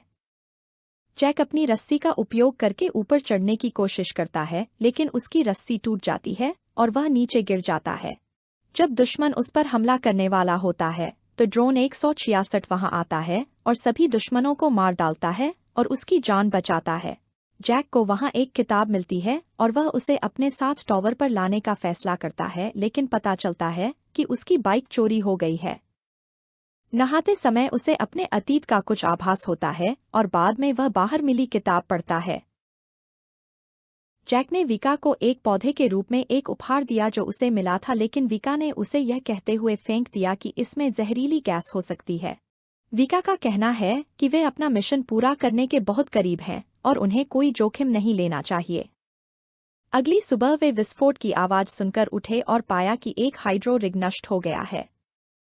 जैक रिग की जांच करने जाता है और उन्हें पता चलता है कि स्कैव्स ने इसे नष्ट करने के लिए ईंधन कोशिकाओं का उपयोग किया था। विका को एक अज्ञात संकेत मिलता है और वह जैक को इसकी जांच करने के लिए सूचित करता है। सैली ने विका को सूचित किया कि वे सुरक्षा के लिए अधिक ड्रोन नियुक्त कर रहे हैं और अन्य रिग्स को उनके द्वारा संरक्षित किया जाना चाहिए। जैक एक बड़े टावर पर सिग्नल का पता लगाता है और इसकी जांच करने का फैसला करता है। टावर के अंदर उसे एक रिपीटर सिग्नल मिलता है और वह सिग्नल संचारित करने वाले उसके तार को काट देता है। जैक ने सीमा की दीवार की जांच करने का फैसला किया और विका को सूचित किया कि वह कुछ समय के लिए ऑफलाइन हो सकता है। हम देखते हैं कि जैक जंगल में एक पुराने घर में जाता है जहां उसने दूसरा घर बनाया है। उन्होंने यहाँ किताबें रखी हैं और खुद को रिलैक्स करने के लिए संगीत भी सुनते हैं। अचानक उसने एक जहाज को आसमान से नीचे गिरते हुए देखा और उसकी जांच करने का फैसला किया। विका ने उसे सूचित किया कि जहाज उसी स्थान पर दुर्घटनाग्रस्त हो गया है जहां पहले निर्देशांक थे। विका ने टेड पर सैली से अनुमति लेने का फैसला किया, जिसने उसे मना कर दिया और जैक को टॉवर पर वापस आने के लिए कहा। जैक उसकी बात नहीं सुनता और दुर्घटना स्थल पर जाता है जहां वह देखता है कि जहाज नष्ट हो गया है। साइट की जांच करने पर उसे 5 पॉड मिले जिनमें इंसान थे और एक पॉड में उसे अपने सपनों में जूलिया नाम की एक महिला मिली। अचानक एक ड्रोन आता है और जीवित बचे लोगों को मारना शुरू कर देता है, लेकिन जैक जूलिया को बचाने में सफल हो जाता है। जैक उसे वापस टॉवर पर लाता है और जब वह जागती है तो वह जैक को पहचानने में सक्षम हो जाता है और फिर से बेहोश हो जाता है। बाद में विका ने जूलिया को बताया कि उसका दल मारा गया है और वह 60 से अधिक वर्षों से डेल्टा नींद में थी। यह जानकर जूलिया हैरान रह जाती है और रोने लगती है। जूलिया का कहना है कि उनका जहाज ओडिसी नासा का एक मिशन था जिसका उद्देश्य उन्होंने बताने से इनकार कर दिया। बाद में जैक उसे बताता है कि जहाज ओडेसी एक संकेत प्राप्त करने के बाद पृथ्वी में प्रवेश कर गया और एलियंस आक्रमण के बारे में भी बात करता है। विका जैक से कहती है कि उन्हें टेड को सूचित करने की जरूरत है और वे जूलिया पर भरोसा नहीं कर सकते क्योंकि उसे स्कैव्स सिग्नल द्वारा यहां लाई गई है। जैक और जूलिया ने जहाज के फ्लाइट रिकॉर्डर को पुनः प्राप्त करने और यह पता लगाने के लिए कि क्या हुआ है, उसके जहाज पर जाने का फैसला किया। विका को इस बारे में पता है चलता और वह उन्हें रोकने की कोशिश करती है, लेकिन जैक नहीं सुनता और चला जाता है। दुर्घटना स्थल पर पहुंचने पर वे रिकॉर्डर ढूंढने में सक्षम होते हैं, लेकिन स्कैव्स द्वारा उन पर हमला किया जाता है और उन्हें पकड़ लिया जाता है। विका यह सब अपने कंप्यूटर पर देखती है और सैली से जैक के बारे में झूठ बोलती है और नियमित ड्रोन जांच का अनुरोध करती है। स्कैव्स बेस पर जैक जाग जाता है और उनके नेता मैल्कम को पाता है। जैक यह देखकर हैरान हो जाता है कि स्कैव वास्तव में इंसान हैं और उनमें से कई लोग अंडरग्राउंड रहते हुए देखते हैं। मैल्कम का कहना है कि एलियंस आक्रमण झूठ था। वह जैक को बताता है कि ड्रोन एलियंस के लिए काम करते हैं और इंसानों को मारने के लिए प्रोग्राम किए गए हैं। उसने यह भी खुलासा किया कि उसने ओडिसी को उसके परमाणु रिएक्टर पर कब्जा करने के लिए गिराया था, जो उसके बम के लिए आधार बनेगा। मैल्कॉम को एलियन कमांड सेंटर टेट को नष्ट करने के लिए बम का उपयोग करने की उम्मीद है। वह मांग करता है कि जैक एक बेहद शक्तिशाली परमाणु हथियार पहुंचाकर टेट को नष्ट करने के लिए पकड़े गए ड्रोन को दोबारा प्रोग्राम करे। जैक ने मना कर दिया, इसलिए वे जूलिया को बाहर ले आए और उसे जान से मारने की धमकी दी, लेकिन अचानक ड्रोन हमला कर देते हैं। स्कैव ड्रोन को नष्ट करने में कामयाब हो जाते हैं और जैक कहता है कि उसकी तलाश में और भी लोग आएंगे। मैल्कम जैक और जूलिया को रिहा कर देता है और उनसे विकिरण क्षेत्र में सच्चाई की तलाश करने के लिए कहता है, जहां जैक का प्रवेश वर्जित है। जैक को उसकी पुरानी बाइक दे दी जाती है और वे उस स्थान पर वापस चले जाते हैं जहां जैक को सिग्नल मिला था। वह विका को अपनी सुरक्षा के बारे में एक संदेश भेजता है और टेट ड्रोन को गश्त पर वापस भेजने का फैसला करता है। जूलिया जैक को बताती है कि वह टाइटन के लिए एक शोध उड़ान पर थी और उनके जहाज पर एलियंस ने हमला किया था। वह कहती है कि जैक, विका और अन्य सभी एक ही जहाज पर थे और उन पर टेट ने हमला किया था, और यह भी कहती है कि वह जैक की पत्नी है। जैक उस पर विश्वास नहीं कर पाता, लेकिन अचानक उसे अतीत का कुछ आभास होता है। वह कहती है कि उसने यहीं जूलिया को प्रपोज किया था और उसने उसे अंगूठी भी दिखाई। वे एक दूसरे को गले लगाते हैं और विका यह उस जहाज के माध्यम से देखती है जो उसने उनके लिए भेजा है। जब वे टॉवर पर लौटते हैं तो जैक विका को सच्चाई बताता है, लेकिन विका उस पर विश्वास नहीं करती है और उन्हें प्रवेश से मना कर देती है। सैली टावर में मौजूद एक ड्रोन को सक्रिय करती है जो विका को मार देता है। इससे पहले कि ड्रोन जैक को मार सके, जूलिया ड्रोन को नष्ट करने के लिए जैक के जहाज पर मौजूद हथियारों का इस्तेमाल करती है। सैली अनुरोध करती है कि जैक टेट में लौट आए और जूलिया को अपने साथ लाए। जैक अपने जहाज से भागने का फैसला करता है और अधिक ड्रोन उसका पीछा करते हैं। ड्रोन से बचते समय उनके जहाज पर हमला होता है और वे विकिरण क्षेत्र में दुर्घटनाग्रस्त हो जाते हैं। जैक ने क्षेत्र की जांच करने का फैसला किया और पाया कि एक जहाज यहां उतरा है। जैक जहाज की जांच करता है और उसका सामना टेक 52 से होता है, जो उसका ही एक क्लोन है। जैक 52 जूलिया को देखता है और उसे वही स्मृति फ्लैशबैक मिलने लगती है। जैक 49 अपने क्लोन पर हमला करता है और वे दोनों लड़ने लगते हैं। बंदूक चल जाती है और जूलिया को चोट पहुंचती है। जैक उसके क्लोन को पकड़ने और ड्रोन को निष्क्रिय करने में कामयाब हो जाता है। जैक देखता है कि जूलिया बुरी तरह घायल है और मदद मांगने का फैसला करता है। जैक अपने क्लोन टेक 52 का प्रतिरूपण करता है और अपने वाहन को सक्रिय करता है। वह टॉवर 52 पर जाता है और उसे अपने टॉवर की हूबहू प्रतिकृति मिलती है। टावर के अंदर वह जूलिया की मदद करने के लिए एक मेड किट चुराता है और विका के एक क्लोन से मिलता है। वह उसे देखकर चौंक जाता है और उससे कहता है कि वह जल्द ही वापस आएगा और वहां से चला जाएगा। वह जूलिया को बचाने के लिए मेड किट का उपयोग करता है और उसे जंगल में अपने दूसरे घर में लाता है। जूलिया उठती है और जैक से कहती है कि वह हमेशा से ऐसा घर बनाना चाहता था और वे दोनों एक दूसरे को चूमते हैं। बाद में वे उनकी मदद करने और सच्चाई जानने के लिए स्कैव्स के पास वापस जाते हैं। टेट को जैक के स्थान के बारे में पता चलता है और उसने उसे मारने के लिए और अधिक ड्रोन भेजने का फैसला किया है। मैल्कॉम जैक को बताता है कि टेट वास्तव में एक एलियंस कृत्रिम बुद्धि है जिसने ग्रह के संसाधनों का दोहन करने के लिए पृथ्वी पर कब्जा कर लिया है।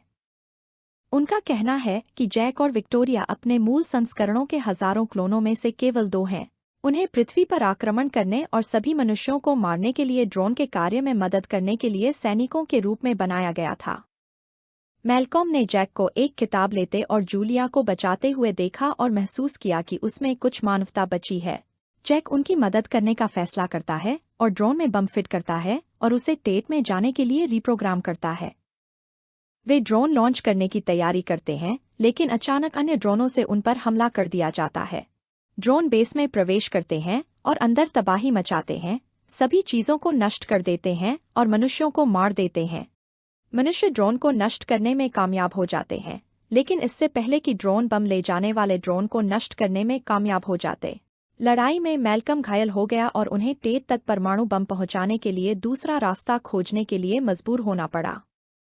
जैक खुद बम पहुंचाने का प्रस्ताव रखता है और जूलिया सुझाव देती है कि वह उसके साथ जाए। जूलिया का कहना है कि सैली ने अनुरोध किया था कि वह उसे टेट में ले आए और यह योजना काम कर सकती है।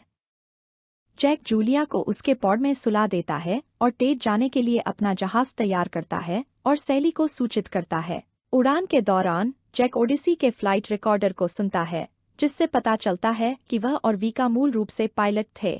उनका मिशन टाइटन पर जाना था, लेकिन शनि के पास उनका सामना टेट से हुआ।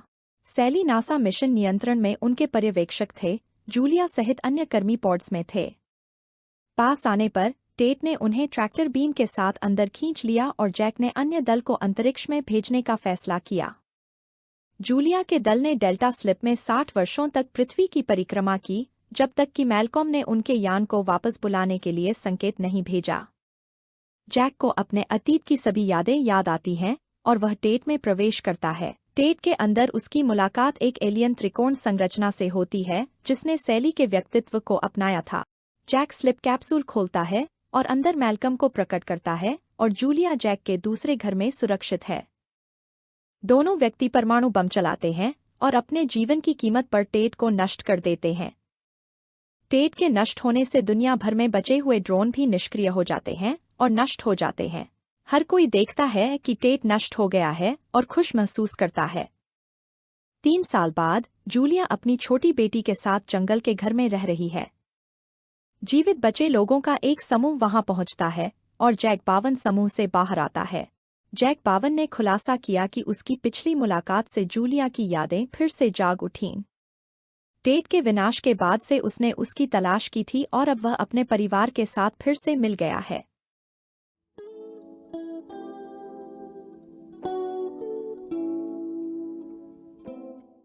फिल्म की शुरुआत में हमें बताया जाता है कि हमारे ग्रह पृथ्वी पर कुछ एलियंस की नज़र थी। ये एलियंस अत्यधिक बुद्धिमान थे और उन्होंने अध्ययन किया कि मनुष्य कैसे व्यवहार करते हैं और कैसे कार्य करते हैं। मनुष्य अपने अपने जीवन में व्यस्त थे और मानते थे कि उनसे अधिक शक्तिशाली कोई अन्य शक्ति नहीं है। एलियंस अंतरिक्ष में इंतजार कर रहे थे और अपनी योजनाएं बना रहे थे और अब उनके लिए हमला करने का सही समय है। आगे हम रे को देखते हैं, जो न्यूयॉर्क शहर के बंदरगाह पर एक कंटेनर क्रेन ऑपरेटर है। उसने अभी अपनी शिफ्ट पूरी की है और उसका मैनेजर रे से डबल शिफ्ट में काम करने का अनुरोध करता है, लेकिन वह मना कर देता है और घर चला जाता है। अपने घर पर रे की पूर्व पत्नी मैरी उसके बच्चों को छोड़ने के लिए उसका इंतजार कर रही है। मैरी अपने माता पिता से मिलने के लिए बोस्टन जा रही है और अपने बच्चों रॉबी और रेचल को रे के पास छोड़ना चाहती है। मैरी उनका सूटकेस अंदर ले जाती है और रे से कहती है कि बच्चों को अपना होमवर्क पूरा करना है। हम देखते हैं कि मैरी गर्भवती है और रे उसे बधाई देता है और कहता है कि वह बच्चों की देखभाल करेगा। हम टीवी पर समाचार देखते हैं कि विश्व में सर्वत्र लाइटिंग हो रही है तथा भूकंप भी आ रहे हैं। रे और रॉबी ने कुछ बेसबॉल खेलने का फैसला किया और होमवर्क न करने पर एक दूसरे से बहस की। बाद में खाना खाते समय रे को पता चला कि रॉबी उसकी कार लेकर बाहर चला गया है। उसे रॉबी पर गुस्सा आता है और वह उसे ढूंढने निकलता है और देखता है कि कई लोग आसमान की ओर देख रहे हैं। उसे आसमान में एक अजीब सा काला बादल दिखाई देता है और वह अपने घर के पिछवाड़े से करीब से देखने का फैसला करता है। हम देखते हैं कि हवा तूफान की ओर बढ़ रही है और रेचल भी ये देखने के लिए बाहर निकलती है। अचानक बादल से रोशनी आने लगती है और रेचल डर जाती है। रे उसे चिंता न करने के लिए कहता है, लेकिन प्रकाश बार बार आता रहता है और अधिक आक्रामक हो जाता है। उन्होंने अंदर जाकर देखने का फैसला किया और वे देखते हैं कि रोशनी लगातार हो रही है। वे डर जाते हैं और एक मेज के नीचे छिप जाते हैं और जल्द ही रोशनी बंद हो जाती है। रे ने देखा कि घर में रोशनी नहीं है और उसकी घड़ी सहित सभी इलेक्ट्रॉनिक उपकरणों ने काम करना बंद कर दिया है। हमें पता चला कि प्रकाश कुछ प्रकार के विद्युत चुंबकीय तरंगें भेज रहा था, जिससे इलेक्ट्रॉनिक सक्षम हो गए। रे बाहर जाता है और देखता है कि सभी कारें भी काम नहीं कर रही हैं और सड़कों पर बहुत सारे लोग हैं। वह रॉबी से मिलता है, जो डरा हुआ है और कहता है कि उसने 26 बार लाइटें जलती देखीं। रे उसे घर वापस जाने और अपनी बहन की देखभाल करने और उसकी अनुमति के बिना दोबारा कार न लेने के लिए कहता है। रे सड़कों की जांच करने का फैसला करता है और देखता है कि कई लोग एक चर्च की ओर जा रहे हैं और वह भी वहां जाता है। जगह पर पहुंचने के बाद वह देखता है कि कई लोग एक बड़े छेद के पास खड़े हैं जो रोशनी के कारण हुआ था। रे को एक पत्थर मिलता है और वह उसे छूता है और देखता है कि वह बहुत ठंडा है और वह आश्चर्यचकित हो जाता है। अचानक उन्हें जमीन के नीचे से कुछ आवाज सुनाई देती है और जमीन फटने लगती है। हर कोई भागने लगता है और जमीन खुल रही है और सब कुछ नष्ट हो रहा है। अचानक जमीन से 3 लंबी टांगों वाली एक विशाल मशीन प्रकट होती है जिसे ट्राइपॉड कहा जाता है। रे सहित सभी लोग इस मशीन से डर जाते हैं और वे इससे भागने और छिपने लगते हैं। ट्राइपॉड खड़ा होता है और शक्ति लेता है और फिर विनाशकारी गर्मी किरणों से आग उगलता है जिससे दर्शक वाष्पित हो जाते हैं। यह अपने रास्ते में आने वाली हर चीज को नष्ट करना शुरू कर देता है और अपने आसपास के सभी मनुष्यों को मारना शुरू कर देता है। सभी भागने लगते हैं और भगदड़ मच जाती है और रे वहां से भागकर खुद को बचाने में सफल हो जाता है। रे घर आता है और उसके बच्चे उससे पूछते हैं कि उसने क्या देखा, लेकिन रे अभी भी सभी हत्याओं से सदमे में है। वह अपना चेहरा धोता है और अपने बच्चों से कहता है कि वे अपना सामान पैक कर लें क्योंकि वे 60 सेकंड के भीतर इस घर को छोड़ रहे हैं। बच्चे भ्रमित हैं और रे से पूछते हैं कि क्या हो रहा है, लेकिन वह कहता है कि उसके आदेश का पालन करो। रे अपने कमरे में जाता है और अपनी बंदूक भी ले लेता है और वे अपना सामान लेकर घर से निकल जाते हैं। रे अपने दोस्त की दुकान पर जाता है और उसके ग्राहक की कार चुरा लेता है और अपने बच्चों को उसमें बैठने के लिए कहता है। रे का दोस्त उसे रोकने आता है और रे उससे कहता है कि वह उसके साथ आए, नहीं तो वह मर जाएगा। उसका दोस्त उस पर विश्वास नहीं करता है, लेकिन अचानक रेचल देखती है कि ट्राइपॉड उनकी ओर आ रहा है और दोस्त को मार देता है। रे वहां से कार में भागता है और ट्राइपॉड सब कुछ नष्ट करना शुरू कर देता है। रे बच्चों को एलियन हमले के बारे में बताता है और रेचल को यह सुनकर घबराहट का दौरा पड़ता है। रॉबी उसका हाथ पकड़कर और उसके साथ व्यायाम करके उसे शांत करता है। रे का कहना है कि उन्हें लगता है कि मशीन बहुत पहले से जमीन में दबी हुई थी और इसे चलाने वाले एलियंस रोशनी में आए थे। रे सड़क पर फंसी हुई कई कारों को पार करता है और मैरी को ढूंढने के लिए उसके घर की ओर जाता है। घर पहुंचने के बाद बच्चे अपनी मां को नहीं ढूंढ पाते और चिंतित हो जाते हैं। रे का कहना है कि वह शायद बोस्टन में अपने माता पिता के घर गई होगी और उन्हें चिंता न करने के लिए कहती है। रे उनके लिए सैंडविच बनाने की कोशिश करता है, लेकिन बच्चे खाने से मना कर देते हैं और रे गुस्सा हो जाता है और ब्रेड फेंक देता है। उन्होंने वहां रात बिताने और सोने के लिए तहखाने में जाने का फैसला किया और रे ने कुर्सी पर बैठकर निगरानी रखने का फैसला किया। बाद में रात में वे सभी उठ जाते हैं जब उन्हें बाहर कुछ अजीब आवाज सुनाई देती है और कुछ रोशनी चमकती हुई दिखाई देती है। सब कुछ हिलने लगता है और वे एक अलग कमरे में भाग जाते हैं और खुद को विस्फोट से बचाते हैं। सुबह रे बाहर जाता है और सब कुछ नष्ट हो गया देखता है और घर से बाहर चला जाता है। बाहर उसे पता चलता है कि एलियंस ने कई विमानों को नष्ट कर दिया है और उन्हें दुर्घटनाग्रस्त कर दिया है, जिससे सभी यात्री मारे गए हैं। वह मलबे का सर्वेक्षण कर रही एक समाचार टीम से मिलता है और उसे पता चलता है कि वहां कई ट्राइपॉड है। एकमात्र महिला सदस्य ट्राइपॉड के पृथ्वी पर आक्रमण की फुटेज रे को दिखाती है, जिसमें एलियंस बिजली गिराकर मशीनों पर सवार होते हैं। वे अन्य शहरों को नष्ट करने के लिए ट्राइपॉड का उपयोग कर रहे हैं, जिससे पता चलता है कि वे लंबे समय से इस आक्रमण की तैयारी कर रहे थे। रे यह देखकर हैरान हो जाता है और वहां से जाने का फैसला करता है और अपने बच्चों को तैयार करता है। वे वहां से कार में निकलते हैं और मुख्य सड़कों से बचने के लिए एक अलग रास्ता अपनाते हैं। रे का मानना है कि बहुत से लोग मुख्य सड़क पर होंगे और उसकी कार ले जाना चाहेंगे, इसलिए छोटी सड़कों पर जाना सुरक्षित है। उन्होंने बाथरूम ब्रेक लेने का फैसला किया और रेचल को एक नदी मृत लोगों से भरी तैरती हुई मिली। रे उसकी आंखें बंद कर देता है और उसे वहां से ले जाता है।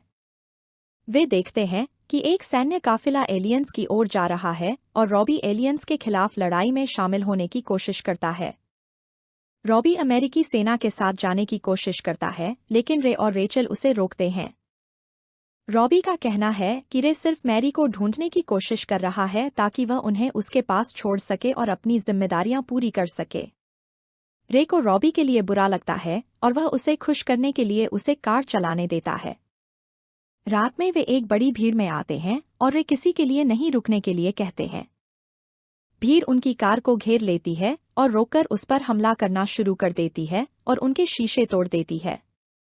वे उन्हें कार से बाहर खींचने लगते हैं और अंदर बैठाने लगते हैं। रे उन्हें रोकने के लिए अपनी बंदूक चलाता है और देखता है कि रॉबी बुरी तरह घायल हो गया है। वह रेचल को कार से बाहर निकालता है और उन्हें कार ले जाने देता है, लेकिन इस दौरान उसकी बंदूक गिर जाती है। वे एक रेस्तरां के अंदर जाते हैं और देखते हैं कि कैसे लोग कार के लिए एक दूसरे को मार रहे हैं और दुखी होते हैं और रोते हैं। वे अपने रास्ते चलने का निर्णय लेते हैं और सड़कों पर बहुत से लोगों को देखते हैं और एक छोटे जहाज को देखते हैं। वे जहाज के पास आते हैं और रेचल को दूर से कुछ दिखाई देता है। उन सभी को पास में एक ट्राइपॉड दिखाई देती है और सभी जहाज की ओर भागने लगते हैं। जहाज का कप्तान जहाज शुरू करता है और प्रस्थान करने का निर्णय लेता है, क्योंकि बहुत से लोग उसमें चढ़ना शुरू कर चुके हैं। रे और उसके बच्चे किसी तरह जहाज पर चढ़ने में कामयाब हो जाते हैं और जहाज रवाना हो जाता है। रॉबी कुछ लोगों को जहाज पर चढ़ने में मदद करने में सफल हो जाता है और कप्तान को पानी में कुछ दिखाई देता है। जहाज पर पानी के अंदर एक ट्राइपॉड द्वारा हमला किया जाता है और यह जहाज को पलट देता है। रे और उसके परिवार सहित कई लोगों को पानी में फेंक दिया जाता है और ट्राइपॉड लोगों को पकड़ना शुरू कर देता है। रे और उसके बच्चे किसी तरह तैरकर किनारे पर पहुंचते हैं और देखते हैं कि ट्राइपॉड कई लोगों पर हमला कर रहा है और उन्हें मार रहा है। वे एक पहाड़ी पर पहुंचते हैं और देखते हैं कि वहां कई सैन्य वाहन एलियंस पर हमला कर रहे हैं और रॉबी उनकी मदद के लिए जाता है। रे उसे रोकने की कोशिश करता है, लेकिन रॉबी के लड़ाई में शामिल होने के दृढ़ संकल्प को देखकर रे उसे सेना के साथ जाने देता है। ऐसा प्रतीत होता है कि ट्राइपॉड किसी प्रकार के ऊर्जा कवच द्वारा संरक्षित हैं, जो उन्हें सभी प्रकार के हमलों के प्रति अभेद्य बनाती है। ट्राइपॉड सभी सैन्य प्रतिरोध को नष्ट कर देती है और रे रेचल के साथ वहां से भाग जाता है। उन्हें हरलान नामक एक अजनबी द्वारा आश्रय और सुरक्षा की पेशकश की जाती है, जो उन्हें अपने तहखाने में आमंत्रित करता है। बाद में रे ने रेचल को न रोने के लिए कहा और कहा कि रॉबी ठीक है और वह उनसे बोस्टन में मिलेंगे। रेचल को सुलाने के लिए रे लोरी गाता है और हरलान से बात करने जाता है। हरलान का कहना है कि उसके पास यहाँ कई हफ्तों का भोजन और पानी जमा है और वह रे से कहता है कि वह उसके साथ रह सकता है। उसका कहना है कि एलियंस ने आते ही उसके परिवार को मार डाला और कहा कि वे कई सालों से इसकी योजना बना रहे थे। उसका कहना है कि यह युद्ध नहीं बल्कि मानव जाति का विनाश है और इसे रोकने के लिए उन्हें वापस लड़ना होगा। रे उन्हें रुकने देने के लिए धन्यवाद देता है, लेकिन ट्राइपॉड्स द्वारा उन पर अचानक हमला कर दिया जाता है। वे एक खिड़की से देखते हैं कि ट्राइपॉड उनके आसपास के घरों पर हमला कर रहे हैं और हरलान कहते हैं कि उन्हें उन पर अचानक हमला करना चाहिए। रे को पता चलता है कि हरलान ने उन्हें एलियंस के खिलाफ लड़ने में मदद करने के लिए यहाँ आमंत्रित किया है और हरलान पागल है। रे को जमीन पर एक अजीब लाल जड़े जैसे पदार्थ मिलता है और वह हरलान को रेचल से बात न करने के लिए कहता है। अचानक रे को ऊपर से कुछ आवाज आती हुई सुनाई देती है और वह सभी को शांत रहने के लिए कहता है। एक बड़ी आंख वाला सांप के आकार का रोबोट नीचे आता है और मनुष्यों के लिए क्षेत्र को स्कैन करना शुरू कर देता है। वे रोबोट से छिपते हैं और रे हरलान को उस पर हमला करने से भी रोकता है। रोबोट उन्हें ढूंढने में असमर्थ होता है और वहां से चला जाता है और फिर एलियंस इलाके की खोज करने के लिए नीचे आते हैं। हम देखते हैं कि एलियंस आकार में छोटे होते हैं और उनके हाथ पैर लंबे होते हैं और उनका रंग काला होता है।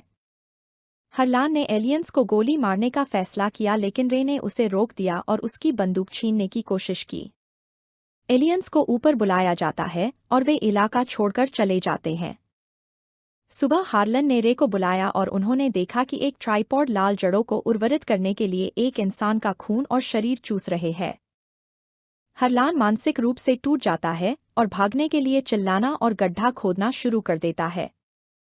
रे हरलान से बात करने की कोशिश करता है, लेकिन वह उस पर हमला कर देता है और रे को पता चलता है कि हरलान को रोका नहीं जा सकता। वह खुद को और अपनी बेटी को बचाने के लिए उसे मारने का फैसला करता है और रेचल की आंखों पर पट्टी बांध देता है और दरवाजा बंद कर देता है। हरलान को मारने के बाद रे और रेचल ने कुछ देर आराम करने और सोने का फैसला किया। बाद में एक अन्य रोबोट उन्हें ढूंढ लेता है और रेचल डर जाती है और ऊपर की ओर भाग जाती है। रे एक कुल्हाड़ी का उपयोग करता है और रोबोट को काट देता है और रेचल को ढूंढने के लिए ऊपर जाता है। वह बाहर जाता है और देखता है कि बहुत से लोग मारे गए हैं और शहर सभी लोगों के खून से लथपथ है। वह रेचल को ढूंढता है और देखता है कि एक ट्राइपॉड उसे पकड़कर अपने साथ ले जाता है। रे एक कार के पास जाता है और उसे कई ग्रेनेड मिलते हैं और ट्राइपॉड का ध्यान आकर्षित करने के लिए उनमें से एक में विस्फोट कर देता है। ट्राइपॉड रे को पकड़ लेता है और उसे कई अन्य लोगों और रेचल के साथ पिंजरे में डाल देता है जिन्हें पकड़ लिया गया था। एलियंस रे को उर्वरक के रूप में इस्तेमाल करने के लिए ट्राइपॉड के अंदर खींचने की कोशिश करते हैं, लेकिन अन्य कैदी उसे बचाने में कामयाब हो जाते हैं। रे ग्रेनेड अपने साथ ले जाने में सफल हो जाता है और उन्हें ट्राइपॉड के पाइप में फेंक देता है। ग्रेनेड फट जाते हैं और ट्राइपॉड और उसके अंदर मौजूद एलियंस को मार देते हैं। रे रेचल को बचाने में कामयाब हो जाता है और हम देखते हैं कि वे बोस्टन पहुंच गए हैं। उन्होंने देखा कि लाल जड़ें सूखने और मरने लगी हैं और ट्राइपॉड भी मरते दिख रहे हैं। सेना ने रे और रेचल को वहां से चले जाने के लिए कहा और उन्होंने एक ट्राइपॉड को अजीब हरकत करते हुए देखा। रे ने नोटिस किया कि पक्षियों का एक समूह चक्कर लगा रहा है और मशीन पर उतर रहा है, जो दर्शाता है कि उसकी ढालें अब काम नहीं कर रही हैं। रे आसपास के सैनिकों को सचेत करता है जो एक बड़े हथियार से ट्राइपॉड पर हमला करते हैं और उसे नष्ट कर देते हैं। वे सभी पराजित ट्राइपॉड की जांच करने जाते हैं और देखते हैं कि एक दरवाज़ा खुलता है जिससे बड़ी मात्रा में लाल तरल निकलता है और एक एलियन के मरने का पता चलता है। रे और रेचल मैरी के माता-पिता के घर पहुंचते हैं और उन्हें वहां सुरक्षित पाते हैं। रे को यह भी पता चलता है कि रॉबी भी वहां है जो हमलों से बच गया है और खुशी से उसे गले लगा लेता है। हमें बताया गया है कि एलियंस इसलिए हार गए क्योंकि उन्होंने हमारी हवा में सांस ली, खाया पिया। जबकि मानव के सभी हथियार उन्हें हराने में विफल रहे, वे पृथ्वी पर छोटे जीवों द्वारा मारे गए। एलियंस ने कई मनुष्यों को मारकर खा लिया और ऐसा करके उनके भीतर के कई जीवों को खा गए। वे इन जीवों को पचा नहीं पाए और उनके द्वारा मारे गए और अरबों लोगों की जान गंवाने के बावजूद मनुष्य इस युद्ध को जीतने में कामयाब रहे।